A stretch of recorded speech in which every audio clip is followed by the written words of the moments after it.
구약성경 794페이지 욥기 34장을 첫 절부터 끝절까지 읽겠습니다.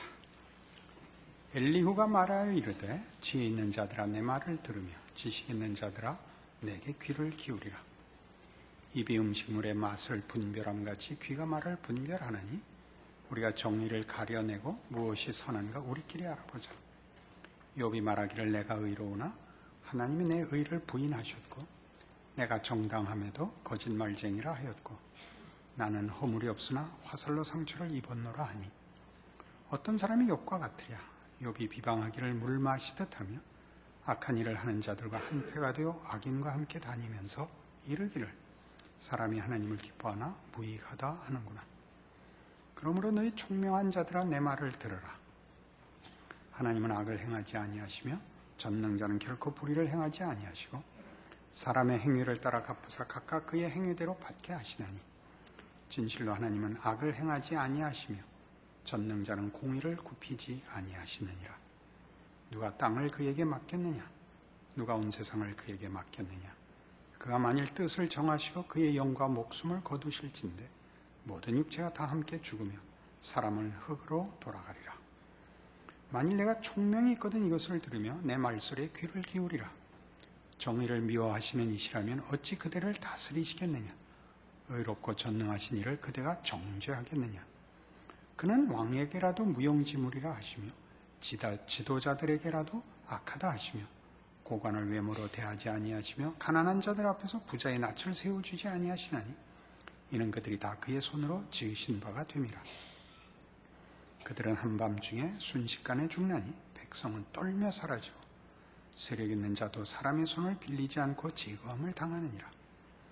그는 사람의 길을 주목하시며 사람의 모든 걸음을 감찰하시나니 행악자는 숨을 만한 흑암이나 사망의 그늘이 없느니라. 하나님은 사람을 심판하시기에 오래 생각하실 것이 없으시니 세력 있는 자를 조사할 것 없이 꺾으시고 다른 사람을 세워 그를 대신하게 하시느니라. 그러므로 그는 그들의 행위를 아시고 그들을 밤사이에 뒤집어 엎어 흩으시는도다. 그들을 악한 자로 여겨 사람의 눈앞에서 치시면 그들이 그를 떠나고 그의 모든 길을 깨달아 알지 못함이라. 그들이 이와 같이 하여 가난한 자의 부르짖음이 그에게 상달하게 되며 빈궁한 자의 부르짖음이 그에게 들리게 하느니라. 주께서 침묵하신다고 누가 그를 정죄하며 그가 얼굴을 가리신다면 누가 그를 배울 수 있으랴. 그는 민족에게나 인류에게나 동일하시니 이는 경건하지 못한 자가 권세를 잡아 백성을 올가매지 못하게 하려 하심이니라. 그대가 하나님께 아뢰기를 내가 죄를 지었사오니 다시는 범죄하지 아니하겠나이다. 내가 깨닫지 못하는 것을 내게 가르치소서. 내가 악을 행하였으나 다시는 아니하겠나이다 하였는가? 하나님께서 그대가 거절한다고 하여 그대의 뜻대로 속전을 치르시겠느냐? 그러면 그대가 스스로 택할 것이요 내가 할 것이 아니니 그대는 아는 대로 말하라. 슬기로운 자와 내 말을 듣는 지혜 있는 사람은 반드시 내게 말하기를 욥이 무식하게 말하니 그의 말이 지혜롭지 못하도다 하리라. 나는 욥이 끝까지 시험받기를 원하노니 이는 그 대답이 악인과 같음이라. 그가 그의 죄에 반역을 더하며 우리와 어울려 손뼉을 치며 하나님을 거역하는 말을 많이 하는구나. 엘리후의 지적이며 비평이며 권고며 책망입니다. 하나님은 공의로우시다. 하나님은 대강 넘어가시지 않는다. 내가 당하는 어려움은 내가 잘못했기 때문이고 하나님께 그 탓을 돌릴 수 없다. 그러니 빨리 잘못을 인정하고 용서를 빌어라. 그 얘기입니다. 우리에게는 익숙한 사고입니다. 그러나 우리가 아는 그리고 우리가 믿는 그 아들을 주신 우리 하나님은 우리의 생각보다 크십니다. 엘리후의 그 책망과 권면의 그 배경을 이루는 그 판단, 그 잣대는 너무 분명한 것입니다. 하나님은 너무나 분명한 이런 분인데 분명한 것은 하나님의 무한하심 중에 어느 하나입니다.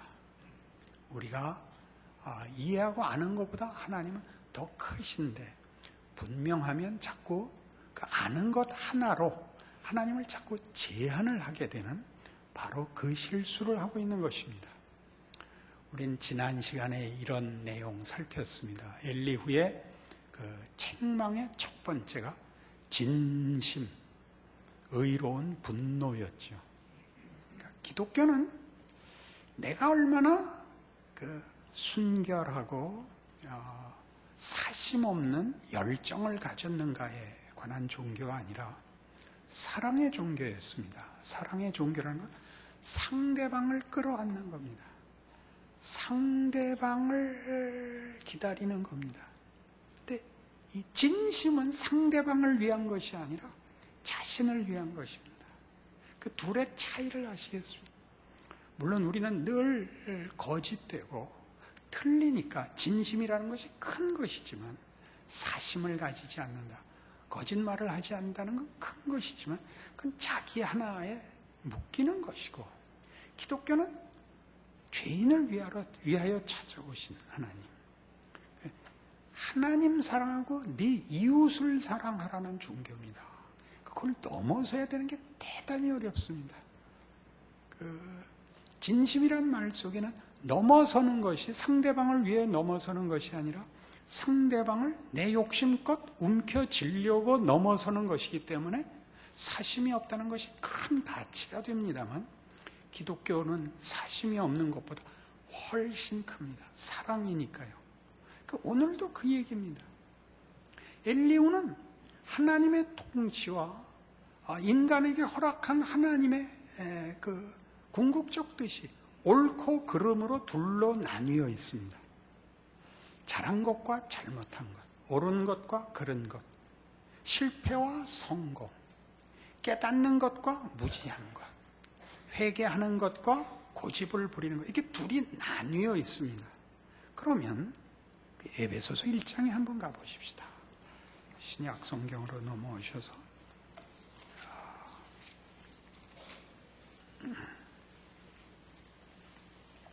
에베소서 1장 310페이지 신약 성경 에베소서 1장 7절 말씀부터 봅시다. 우리는 그리스도 안에서 그의 은혜의 풍성함을 따라 그의 피로 말미암아 속량 곧 죄사함을 받았느니라. 이는 그가 모든 지혜와 총명을 우리에게 넘치게 하사 그 뜻의 비밀을 우리에게 알리신 것이요 그의 기뻐하심을 따라 그리스도 안에서 때가 찬 경륜을 위하여 예정하신 것이니 하늘에 있는 것이나 땅에 있는 것이 다 그리스도 안에서 통일되게 하려 하심이라. 이게 뭘까요? 그리스도 안에서 하늘과 땅의 모든 것이 통일된다는 게 뭘까요? 앞에 나왔던 7절은 분명히 죄인이 용서를 받는 것으로 시작하여 하늘과 땅에 있는 모든 것이 그리스도 예수 안에서 통일되게 하는 것으로 되어 있습니다. 둘로 나뉘지 않고. 이 이해를 돕기 위한 중요한 구약의 사건을 들어봅시다. 창세기 22장입니다. 창세기 22장은 아브라함이 이삭 잡는 장면입니다. 왜 이 예화가, 이 사건이 여기 필요한가 한번 찾아가 봅시다. 창세기 22장 페이지를 얘기하지 않는 이유를 아시겠죠? 창세기가 맨 앞에 있다는 것은 아는 걸로 하고 가자 합니다. 창세기 22장 1절 그 일 후에 하나님이 아브라함을 시험하시려고 그를 부르시되 아브라함아 하시니 그가 이르되 내가 여기 있나이다. 여호와께서 이르시되 내 아들 네 사랑하는 독자 이삭을 데리고 모리아 땅으로 가서 내가 네게 일러준 한 산 거기서 그를 번제로 드리라. 아브라함이 아침에 일찍 일어나 나귀 한 장을 지우고 두 종과 그의 아들 이삭을 데리고 번제에 쓸 나무를 쪼개어 가지고 떠나 하나님이 자기에게 일러주신 것으로 가더니 제3일에 아브라함이 눈을 들어 그것을 멀리 바라본지라. 이에 아브라함이 종들에게 이르되 너희는 나귀와 함께 여기서 기다리라. 내가 아이와 함께 저기 가서 예배하고 우리가 너희에게로 돌아오리라 하고 아브라함이 이에 번제나무를 가져다가 그의 아들 이삭에게 지우고 자기는 불과 칼을 손에 들고 두 사람이 동행하더니 이삭이 그 아버지 아브라함에게 말하여 이르되 내 아버지와 하니 그가 이르되 내 아들아 내가 여기 있노라. 이삭이 이르되 불과 나무는 있거니와 번제할 어린 양은 어디 있나이까. 아브라함이 이르되 내 아들아 번제할 어린 양은 하나님이 자기를 위해 친히 준비하시리라 하고 두 사람이 함께 나아가서 하나님이 그에게 일러주신 것을 이른지라. 이에 아브라함이 그곳에 제단을 쌓고 나무를 버려놓고 그의 아들 이삭을 결박하여 제단 나무 위에 놓고 손을 내밀어 칼을 잡고 그 아들을 잡으려 하니 여호와의 사자가 하늘에서부터 그를 불러 이르시되 아브라함아 아브라함아 하시는지라. 아브라함이 이르되 내가 여기 있나이다 하매 사자가 이르시되 그 아이에게 네 손을 대지 말라. 그에게 아무 일도 하지 말라. 내가 네 아들 네 독자까지도 내게 아끼지 아니하였으니 내가 이제야 내가 하나님을 경외하는 줄 아노라. 이 사건이 뭘까요?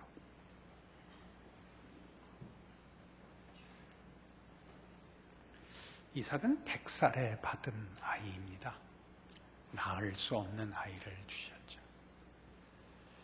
이렇게 잡을 거면 안 주셨으면 되는 거 아닙니까? 그죠? 하나님의 능력으로 아들을, 낳을 수 없는 아들을 주고 이제 잡으라 그러는 건 뭘까요? 동일한 하나님. 하나님께는 생명과 사망이 묶여 있지요.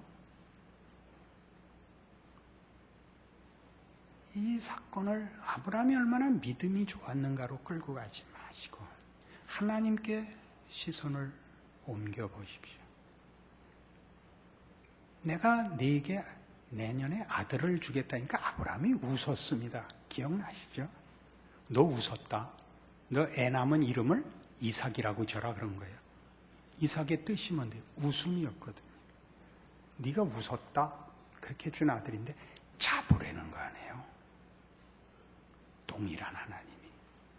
우리에게는 잘한 것과 잘못한 것은 결코 묶일 수가 없는데 대척점에 있는데 사망과 생명은 분명히 이분법으로 나뉘는데 하나님께는 그렇지 않대요. 우리는 이 부분을 사실 예수 안에서 보는 겁니다. 용서가 있대요. 회복이 있대요. 부활이 있대요. 우리는 끊임없이 나누죠. 그렇죠? 이게 지금 엘리후가 하는 거예요. 욥은 어떻게 알았죠? 몰랐죠. 이해할 수가 없죠. 뭘 이해할 수가 없죠? 자기가 당한 일을 엘리후가 얘기하는 식으로 자기 현실을 이해할 수가 없죠. 그러니 죽겠는 거죠. 엘리후는 와서 자꾸 뭐라 그러죠? 너 빨리 회개하라 그러는데 뭘 회개하란 말이에요? 이삭을 준 다음에 잡으라 그러면 얘기가 되는데 이삭 없을 때 와서 아들을 잡으라 그러면 이해가 되겠어요? 있어야 잡지. 아브라함은 주고 잡으라 그래서 이 문제의 해결 열쇠가 되는 거예요. 없는 아들을 잡으라는 게 무슨 뜻인지 줄 수도 있고 잡을 수도 있고 그 둘을 묶어서 하나님의 궁극적인 뜻을 이루시는 하나님인 줄 알게 하는 거죠. 우리는 이삭이 없을 때 아들 잡아라 그러면 웃을 거예요. 그죠? 우리도. 주고 나서 잡으래야죠. 준 다음에 잡으라 그러면 너무한다 그럴걸요. 이번에는 틀림없이. 없을 때 잡으라 그러니까 뭐라 그랬다고? 웃었다고요. 주고 나서 잡으라니까 왜 줬냐 그런다고 말이에요. 이게 지금 싸움이에요. 마태복음 16장 가보세요. 이 문제는 성경에 굉장히 중요한 그 가르침인데 우리가 자주 놓치는 것이 아닌가 싶어요. 마태복음 16장 13절이에요. 예수께서 빌립보 가이사랴 지방에 이르러 제자들에게 물어 이르시되 사람들이 인자를 누구라 하느냐? 이르되 더러는 세례 요한, 더러는 엘리야, 어떤 이는 예레미야나 선지자 중에 하나라 하나이다. 이르시되 너희는 나를 누구라 하느냐? 시몬 베드로가 대답하여 이르되 주는 그리스도시요 살아계신 하나님의 아들이시니이다. 예수께서 대답하여 이르시되 바요나 시몬아 네가 복이 있도다. 이를 네게 알게 하니는 혈육이 아니요 하늘에 계신 내 아버지시니라. 또 내가 네게 이르노니 너는 베드로라. 내가 이 반석 위에 내 교회를 세우리니 음부의 권세가 이기지 못하리라. 내가 천국 열쇠를 네게 주리니 네가 땅에서 무엇이든지 매면 하늘에서 매일 것이요 네가 땅에서 무엇이든지 풀면 하늘에서도 풀리리라. 굉장하죠? 그리고 뭐라 그래요? 그리고 죽을 거래요. 이해가 돼요?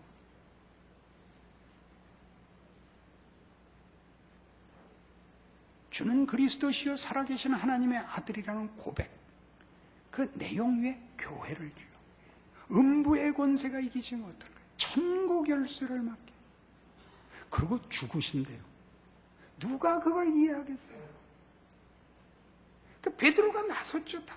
21절. 이때로부터 예수 그리스도께서 자기가 예루살렘에 올라가 장로들과 대제사장들과 서기관들에게 많은 고난을 받고 죽임을 당하고 제3일에 살아나야 할 것을 제자들에게 비로소 나타내시니 베드로가 예수를 붙들고 항변하여 이르되 주여 그리 마옵소서 이 일이 결코 주께 미치지 아니하리이다. 뭐라 그랬죠? 베드로에게 사탄아 내 뒤로 물러가라. 너는 나를 넘어지게 하는 자로다. 네가 하나님의 일을 생각지 아니하고 도리어 사람의 일을 생각하는도다. 자, 교회를 주신 교회의 권세와 주인인 예수가 그 모든 복된 약속을 해놓고 죽으실 거래요. 그 고백을 하여 칭찬을 받은 베드로, 내가 이 반석 위에 교회를 세우겠다 한 그 베드로 보고 뭐라 그래요? 사탄아라고 그래요. 이게 묶여 다닌다는 거예요? 정신이 없어요. 뭐가 잘하는 건지, 뭐가 못하는 건지, 뭐가 유익인지, 하나님이 하시는 일이 우리의 이해와 얼마나 다르고 큰지 정신이 없어요. 금방 얘기한 바요나 시모나 네가 복이 있도다. 이를 내게 알게 하니는 혈육이 아니요 하늘에 계신 내 아버지시니라. 내가 이 반석 위에 교회를 세우리니 해놓고 베드로 보고 뭐라 그래요? 사탄아 내 뒤로 물러가라 해요. 그리고 이렇게 얘기하죠. 이에 예수께서 제자들에게 이르시되 누구든지 나를 따라오려거든 자기를 부인하고 자기 십자가를 지고 나를 따를 것이니라. 누구든지 제 목숨을 구원하고자 하면 잃을 것이요 누구든지 나를 위하여 제 목숨을 잃으면 찾으리라. 엘리후에게 있어서 나뉘었던 성공과 실패, 생명과 사망이 예수 안에서 묶여 있어요. 어느 게 맞고 어느 게 틀리고가 아니라 하나님이 모든 걸 묶어서, 우리 아까 본 에베소 1장 얘기대로 그리스도 안에서 모든 걸 통일되게 합력하여 선을 이루게 하나님의 뜻을 이루신대요. 그러니 우리는 할 말이 없죠. 자신을 위해서 이 말씀을 기억하세요. 우리의 신앙에서 우리를 제일 괴롭히는 것은 자책감이에요. 그렇지 않은가요? 기독교의 위대함은 누구에게 비난을 받는 게 아니라 자책감이에요. 이러고도 예수를 믿는다는 게 말이 되나? 이래도 하나님이 여전히 내 편일까? 이 못난 사람의 기도를 정말 들어주실까? 이게 사실은 제일 불안한 거예요.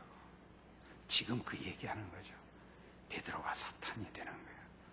사탄아예요. 그러나 그 이름, 그 고백 위에 교회를 세운 약속은 유효해요? 그렇죠. 어떡하실래요? 우리가 믿는 기독교라는 건 정말 위대하다, 그런 생각이 드세요? 빌립보서 2장에 가면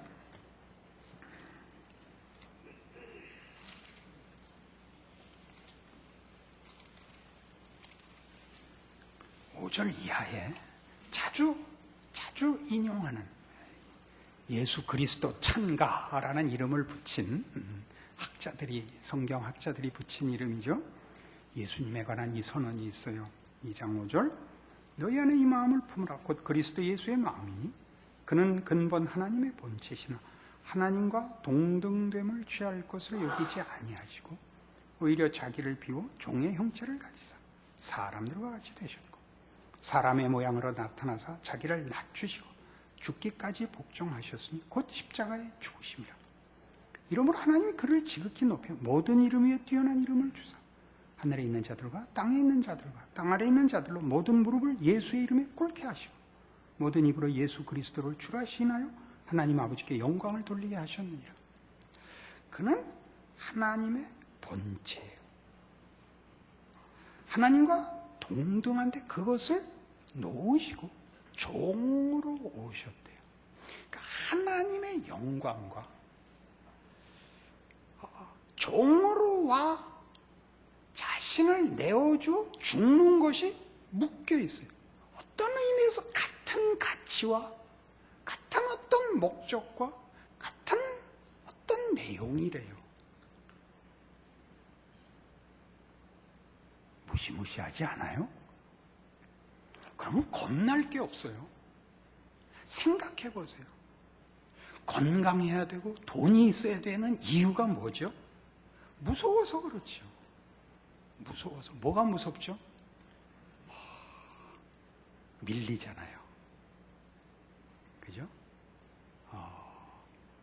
부끄러워지고 고통스러워지죠. 그러나 진실로 우리에게 중요한 고통은 스스로가 가지는 거 아닐까요?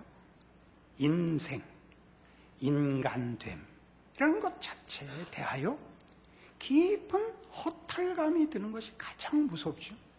그걸 세상과 사람들에게 의하여 지적받는 것 이상으로 스스로가 스스로의 존재감과 스스로에 대한 가치에 있어서 잡을 게 없는 거예요.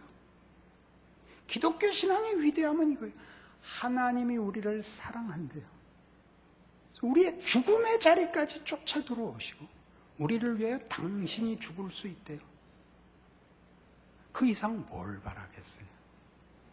나 우리 손녀딸이 나보고 할아버지 그러면 난 다 끝이에요. 하나님이 그러면 내 손녀딸만도 못하다고요? 그러면 말이 안 되죠. 여길 놓치고 있어요. 여길 놓치고 있으니까 끝없이 기도가 하나님 제발 다시는 하나님 앞에 와서 빌지 않게 해 주십시오가 돼요. 그죠? 세상에서 답을 찾을 수 없어서 하나님 앞에 오게 되는 게 복인 줄 모르죠. 끊임없이 잘잘못, 성공과 실패가 나뉘어요. 늘 하나님 앞에 분노를 터뜨리죠. 왜 이렇게 살게 하냐고. 인생이 이게 뭐냐고. 지금 그러는 거예요. 이삭을 낳게 하는 하나님, 이삭을 잡으라 그러는 하나님. 그걸 통해서 아브라함을 믿음의 조상으로 세워 우리 모두에게 걱정 마라 그러시는 하나님. 내가 언제든지 너에게 필요한 것을 다 줄 수도 있고 걷어갈 수도 있는데 주는 것이 복이고 능력인 것만큼 걷어가는 게 복이고 능력이니라 그러시는 거예요. 어떻게 그게 말이 돼요? 예수를 봐라 이거죠. 예수를 봐라. 그가 하나님인데 인간으로 오시고 고난 당하시고 우리를 위해 죽는다는 게 말이 되냐? 말이 되냐? 말이 되냐? 그래서 어떻게 됐다고요? 빌립보서 2장. 그래서 10절 다시 봐요. 하늘에 있는 자들과 땅에 있는 자들과 땅 아래에 있는 자들로 모든 무릎을 예수 이름에 꿇게 하시고 할 말이 없어요. 죽음, 비난, 절망, 실패, 무슨 용서할 수 없는 최고의 죄, 모든 것이 예수 앞에는 할 말이 없어요. 할 말이 없어요. 예수가 용서 못할 사람은 없다. 우리가 믿는 거 아니에요. 그래서 우리 예수 믿고 있는 거 아니에요. 우린 좀 더 나은 사람들 아니잖아요. 그죠? 모든 무릎을 예수 이름에 꿇게 하시고 모든 입으로 예수 그리스도를 주라 하시나요? 하나님 아버지께 영광을 돌리게 하셨느니라. 이 부분이 엘리후에 의해서 그 세 친구들에 의해서 닫혀 있는 게 지금 그걸 여는 거예요. 욥기가. 그걸 여는 거예요. 로마서 4장에 가볼까요?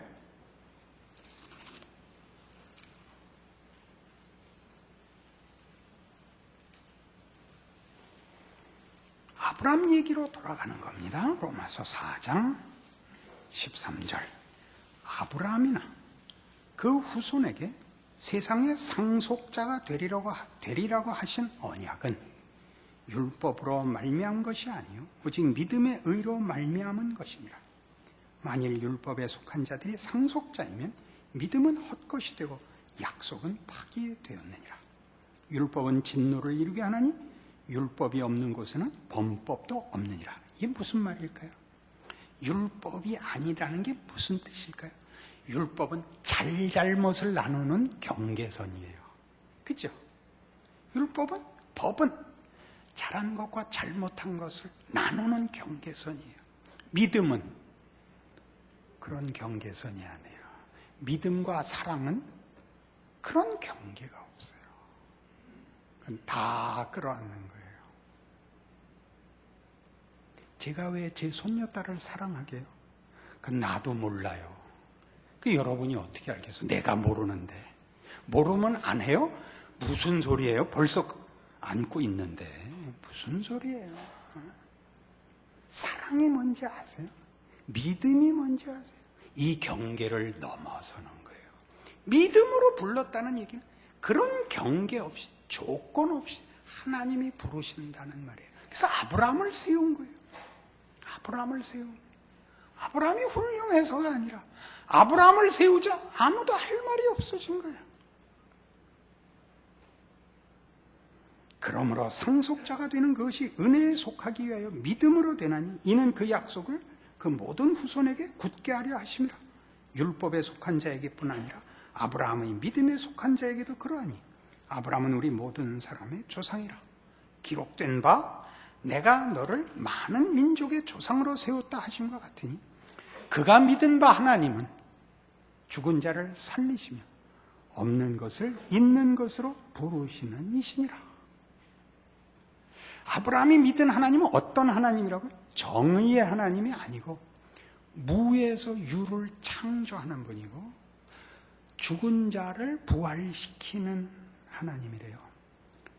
없는 것에서 있는 걸 만들어낼 수 있고 거꾸로 간 걸 뒤집을 수 있대요. 그 영역 밖에 나가 있는 사람이 있나요? 우리 중에? 없지요. 이 안에 안 걸릴 사람이 없지요. 난 잘했어. 만약에 잘한 게 뭐야? 그러는 사람까지. 잘못한, 그래 나는 배짱이다, 마음대로 해라 까지 무에서 유를 만들고 죽은 자를 살리실 수 있는 하나님이 아브라함을 믿음의 조상으로 세우사 아브라함이 누구냐가 아니라 하나님이 누구냐를 역사 속에서 그리고 후에 오실 예수 그리스도 속에서 하실 일들의 증거로 삼으셨대요. 좋아요? 이거 아니면 예수 믿는 거 헛거예요. 우리가 우리에게 만족하는 그런 것을 위하여 하나님을 부르는 거 아니에요. 살려달라고 부르는 거죠.